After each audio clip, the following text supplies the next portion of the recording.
If ever a world has suffered more than the one we are visiting today, then I admit that I am yet to find it. With origins almost none know in the modern era, it has been a world repeatedly engulfed in war, home to some of the greatest victories and defeats for the Imperium of Man. To date, it has been the target for at least 6 full-scale invasions, but since it changed its name and location, it has been held and defended by its regiments of the Astra Militarum. They have proved themselves time and again on the battlefields of their blighted home, and though they are far less widespread than other regiments due to the meat grinder back home, they have won a great deal of renown as a result, with their most renowned member being perhaps the most famous in all of the organisation. The world, once known as Ullanor, is Armageddon, and the regiments raised from within its hives are known collectively as the Armageddon Steel Legion. My name is Michael for Tactica Imperialis, and welcome to Regiments of Renown, a 40k Stories miniseries. Though it is now known as Armageddon, the planet the Steel Legion hail from is none other than Ullanor, a world of pivotal importance in both the Great Crusade and the War of the Beast. It was on Ullanor that a massive Orc empire was defeated by none other than Horus Lupercal, and following that, the Emperor himself came to the planet and declared the triumph of Ullanor. This massive gathering saw the elevation of Horus to War Master, as well as the Emperor's official retreat from the front line of the Great Crusade to work on the Imperial Webway project, and assumedly in the aftermath, the planet simply sat under Imperial rule. However, the world was either lost or abandoned between the Triumph and M32, and it was on Ullanor that the Orcish Empire under the Beast would rise. The Orcs heavily modified and urbanized the planet, using it as the template for the baffling and terrifying attack moons. The plan supposedly was to make Ullanor an attack planet in order to destroy Terra, able to travel through something called subspace that appears to be neither warp nor webway. Ullanor was invaded twice more during the War of the Beast that followed. The first time, the Salamander's Primarch Vulcan supposedly slew the beast in single combat, but though the Orc resistance faltered, the Greenskins were not wiped out. Worse still was the revelation that there was more than one beast, or rather, that there were 6 Prime Orcs, a pun so classy I have to commend the Orcs for it. In the second and final invasion, Ullanor was devastated by asteroids redirected by the Imperium, and the supposed Beast of Beasts was slain by a ritual involving a reverse War ritual with a Sister of Silence and captured Orc Psyker. The same method had been tried before and had slain a Prime Orc in the previous invasion. Seemingly this Orc was more linked to the rest of his kind than usual, and what I can only describe as a backlash of his death, the rest of the Prime Orcs and a vast number of Greenskins died. Ullanor was devastated, but liberated, though finishing off the Beast War would take another century, and this time, the Imperium had no interest in holding the planet. Lord Commander Maximus Thane ordered it to be subjected to exterminatus by the Mechanicum, but in his greed and hubris, Fabricator General Cubic took another course of action. Somehow, the forces of Mars had been able to reverse engineer the teleportation technology used by the Greenskins, and Cubic used it to teleport Ullanor to a new location where it became known as Armageddon.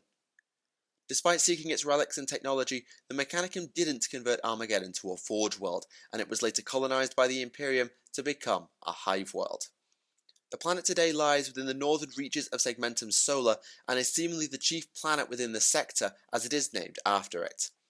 Though its official classification is as a hive world, it serves as a manufactorum of sorts for the Imperium, churning out unique patterns of weapons and especially vehicles.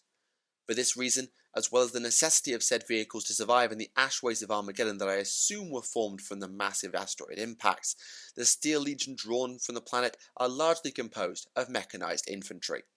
Where the name comes from I cannot be sure, besides from the disposition towards armoured assaults. And despite not being the official planetary defence force of Armageddon, the Steel Legion are not deployed far from home most of the time. Admittedly, I understand this in the modern era, but it's worth noting nonetheless, as joining the Guard usually means you never see home again. Unlike the Mordians we covered in the previous Regiments of Renown log, their training is pretty standard for the Astra Militarum, though they do receive some unique equipment. Gas masks are standard issue, as well as the yellow greatcoats and bowl helmets, and though Armageddon does produce its own pattern of lasgun, it does not appear to be exclusively available to the Steel Legion and is instead pretty commonplace across the Guard. As concerns organisation, we actually know the structure of Steel Legion regiments pretty well. They appear to be mixed regiments, comprising armour, infantry, and artillery, though each of the 12 companies that make up the regiment will be exclusively of one type. The infantry companies will be 175 soldiers at full strength, with 3 platoons of 50 guardsmen as well as heavy weapons and command elements, whilst the tank and artillery companies are usually 10 vehicles, 3 squadrons of 3 plus a command tank. These companies are occasionally reinforced or supported by up to 3 attached elements, including but not limited to rattling snipers, anti-air flak tanks, or an additional infantry platoon, whilst regiments can be aided with support formations like cavalry, gunships, or even death strike missiles as the situation demands. We can even guess at the typical elements of these companies based on the preferences of the Steel Legion. Grenade launchers are the favoured special infantry weapon, with missile launchers for heavy weapons, whilst Leman Russ Vanquishers are a typical command tank. The classic Leman Russ is the mainstay, with Basilisks and Manticores common artillery pieces, and the 3 tank strong super heavy companies will typically be comprised of Baneblades and Shadow Swords, though I'd wager the Shadow Swords with the command tank, as this is a common role for it. Due to their predilection for mechanised infantry, the Steel Legion can pretty much redeploy on the drop of a hat, pushing an offensive or reinforcing a wavering line. And though they aren't as renowned as the Mordians for discipline, they are obviously adept fighters who will fight hard, especially for their home. If you needed proof of this, then one only needs to point out the amount of invasions that Armageddon has endured without falling, and it's those wars that we shall look at now. All of what are known as the Armageddon Wars took place in M41, though the last of the engagements has spilled over into M42 and continues today. The first came partway through the millennium in 444 M41, and was led by none other than the demon Primarch Angron himself, which, unsurprisingly, means that it has practically been entirely covered up by the Inquisition.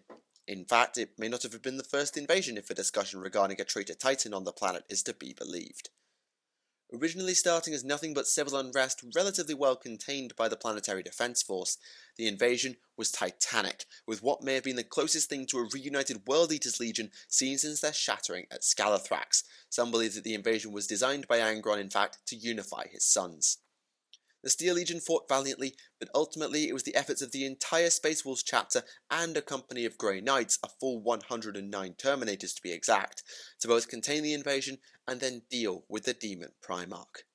Unfortunately for the humans, the Inquisition had deemed that any who had fought in the war or who had simply been on Armageddon were to be sterilized and culled for their knowledge of chaos and for sharing a planet with a being as powerful as Angron.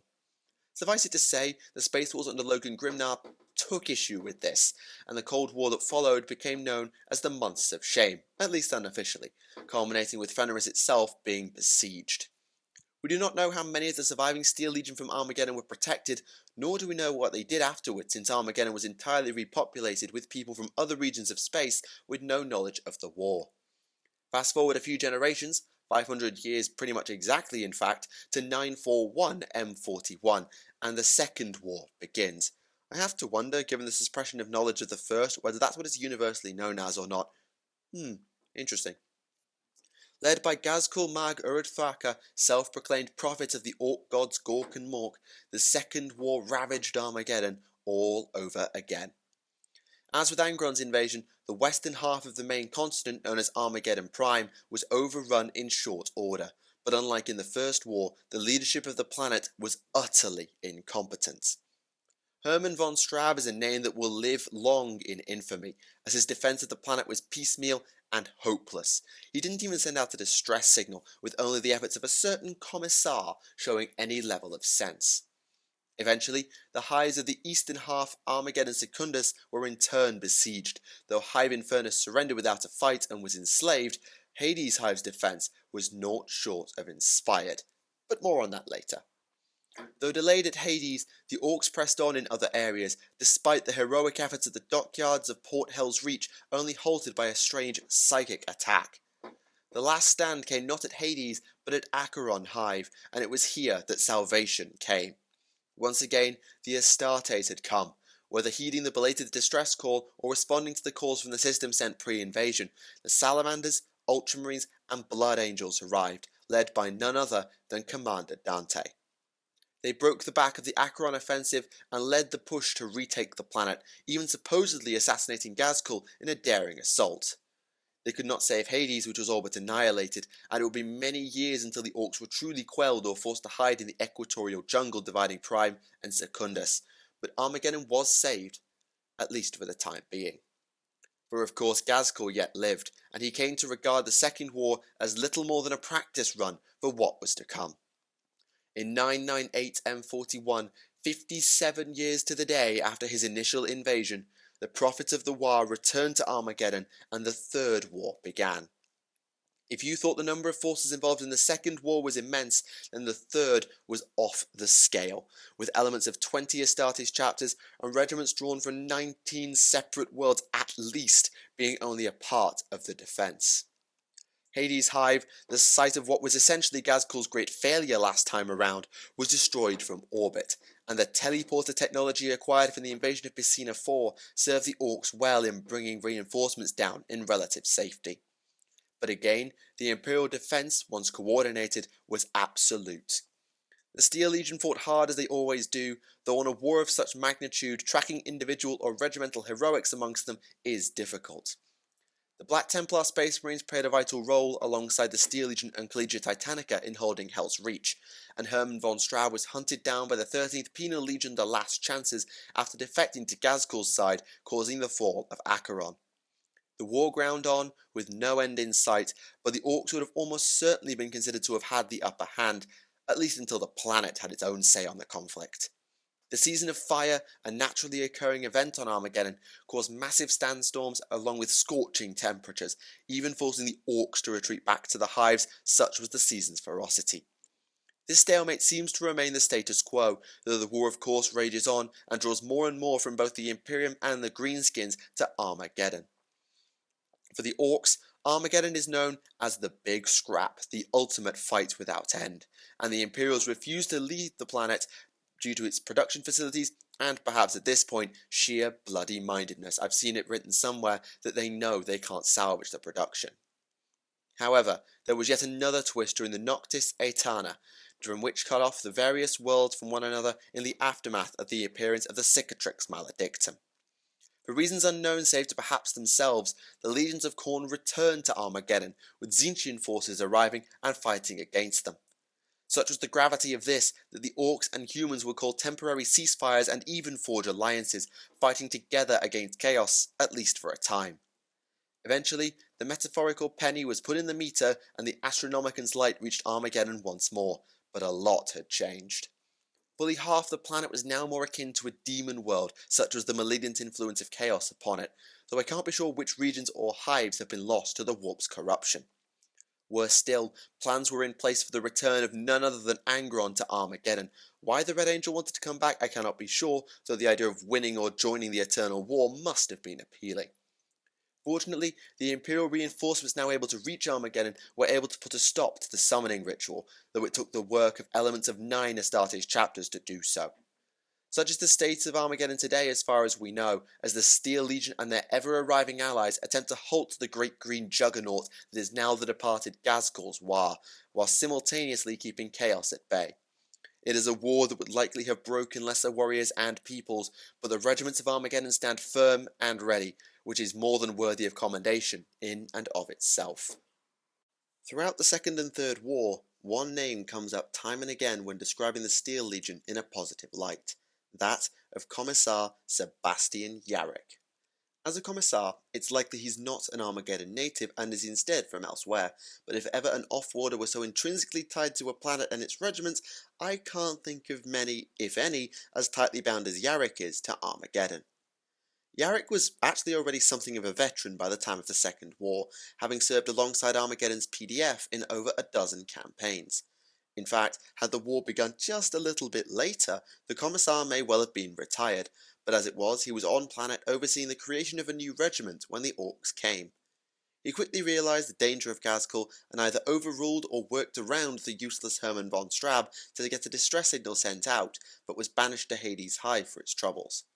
From there, he led the Hive's defence, giving something of a masterclass in how to stop an Orc invasion. Yarrick had actually captured and or spoken to an Orc raider during his youth, so his understanding of the Orcish language and psyche were perhaps second to none in Hades, and it showed. No matter what ploy or stratagem Ghazghkull employed, Yarrick was there to meet and counter it. Such was his valor and skill that he didn't have to execute a single person for cowardice throughout Hades' defense, inspiring those around him beyond all reason. That's not to say it wasn't a hard fight, and Yarrick himself lost his hand/arm to an attacking war boss. Of course, because he's Commissar freaking Yarrick, he cut off the offending war boss's head and then took its power claw to repay said lost hand, before leading the counter-offensive to rout the Greenskins before finally giving himself permission to pass out. Eventually, Ghazghkull arrived to personally oversee the fall of Hades, confronting his now nemesis and flooring him with an adamantium-skulled headbutt that's described as being hit by a train. Even then, Yarrick didn't die, pretty much through will alone, and though Hades was lost, many Imperials were evacuated with the Commissar amongst the few of those yet to retreat that survived. Though many would credit the Space Marines with winning the Second War, it was Hades and Yarrick that made it possible, and the aged Commissar was named Saviour of Armageddon before finally taking that retirement. Not keen to rest on his laurels, however, Yarrick would leave retirement 3 years later to try and hunt Ghazghkull down. In that regard, he succeeded, eventually bringing the Prophet of the War to battle on the world of Golgotha in Ultima Segmentum.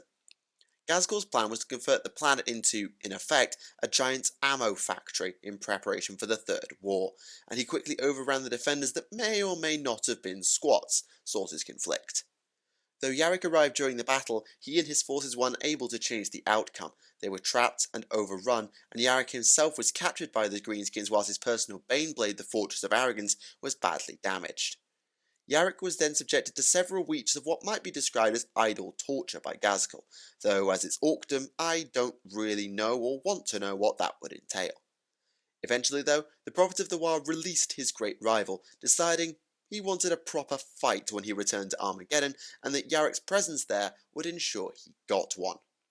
In fact, Ghazghkull has, for want of a better phrase, gone on record, I know orcs don't really go on record, but close enough, dismissing humanity as weak, with the sole exception of the Commissar, which is a statement of respect and arrogance, depending on interpretation.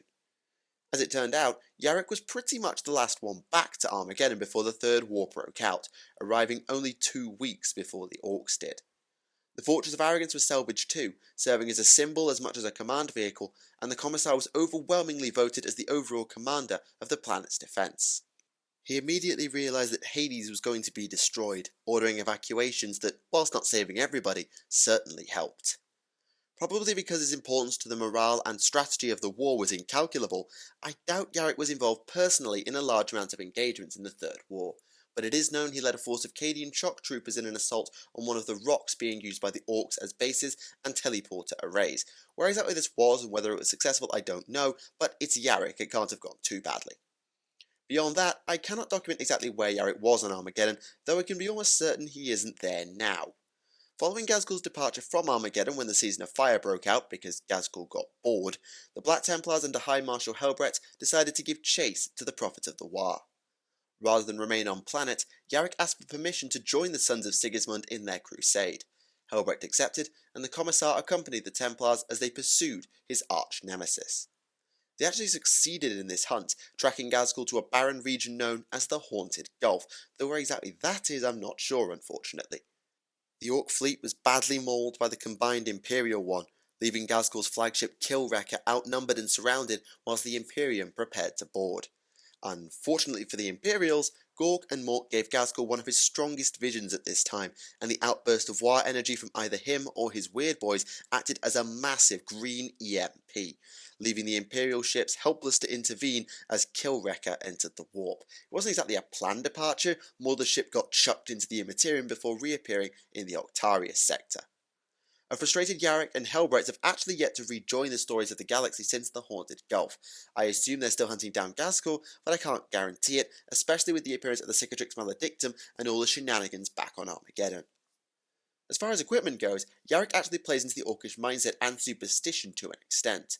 Though he of course wields that modified power claw alongside his typical commissariat bolt pistol, he heard tell of an Orcish rumour that he could kill just with a glance. Yarrick had lost an eye during an earlier campaign, and he had commissioned a special optical implant known as the Bale Eye that functioned in a similar manner to a las pistol. As a result, he now possesses the evil eye the orcs believed him to have, only adding to what I assume is a near mythical status amongst the greenskins. Maybe when Ghazghkull is finally defeated, if he ever is, Yarrick will finally take that permanent retirement that the Imperium damn well owes him. But whilst the Beast of Armageddon roams the galaxy, the hero of Armageddon will almost certainly be hunting him down. Aside from Yarrick and the wars on their homeworld, there are not a huge number of known members or campaigns of the Armageddon Steel Legion. Though of course they aren't exactly on the Commissar's level of fame, we shall now look at these individuals, as well as any other battles of renown before we move on. The first is a man called Pius Corran, hailing from a naval family and thus originally a member of the Imperial Navy. He never quite fitted in, unfortunately, and ended up getting thrown out of the Navy and left back home on Armageddon. This was in the time just before the Third War, and when the Orcs arrived, Corran joined the PDF's militia and excelled. He rose through the command ranks to become a second lieutenant before being placed in command of a Lehman Russ tank squadron. Why he went from infantry to tank command I'm unsure, maybe due to a lack of officers around High Volcanus where he was based.